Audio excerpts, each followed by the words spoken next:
தனுசு ராசிக்காரர்கள். யோக பலத்தை அதிகமாக பெறக்கூடிய ராசிக்காரர்கள் தனுசு ராசிக்காரர்கள். தொழில், உத்தியோகம், வியாபாரம், பயணங்கள், வேற்றுமொழி மனிதர்கள், தாய் வழி உறவு, தந்தை வழி உறவு, வாக்குவாதங்கள் இல்லாமல் இருப்பது, இரத்த பந்த உறவுகளில் அதிகமான அமைப்பும் சந்தோஷமும் ஏற்படக்கூடிய நல்ல காலகட்டம். விஷ்ணு வழிபாடு, விஷ்ணு காயத்ரி ஜபிப்பது, விஷ்ணு மந்திரத்தை பிரார்த்தனை செய்வது, அனந்த பத்மநாப கோயில் படத்தை கண்டிப்பாக காலையில் எழுந்தவுடன் பார்ப்பதெல்லாம் உங்களுக்கு பலமும் சந்தோஷமும் நம்பிக்கையும்.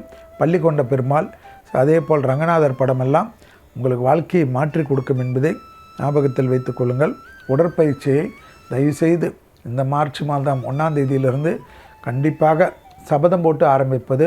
ஒரு தினமும் அரை மணி நேரம், 20 நிமிடத்திலிருந்து அரை மணி நேரம் செய்வது கால்களில் நரம்பு சுத்தல் எல்லாம் வராமல் பாதுகாக்கும்.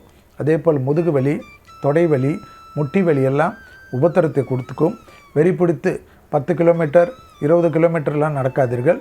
சுலபமாக மருத்துவ ஆலோசனை மீறாமல் இருப்பது நன்மை தரும். தொழில், உத்தியோகம், வியாபாரம், படிப்பு சம்பந்தப்பட்ட தடைகள் எல்லாம் டக்கென்று நிவர்த்தி ஏற்படுவது கண்கூடாக பார்க்கலாம். ப்ரமோஷன் தடைகளோ, தொழில் மாற்றமோ, உத்தியோக மாற்றமோ, வியாபார மாற்றமோ, படிப்பு மாற்றமோ வந்தால் வேண்டாம் என்று சொல்லாமல் டக்கென்று ஏற்றுக்கொள்வது அற்புதத்தையும் சந்தோஷத்தையும் பெற்றுத்தரும் என்பதை ஞாபகத்தில் வைத்துக் கொள்ளுங்கள்.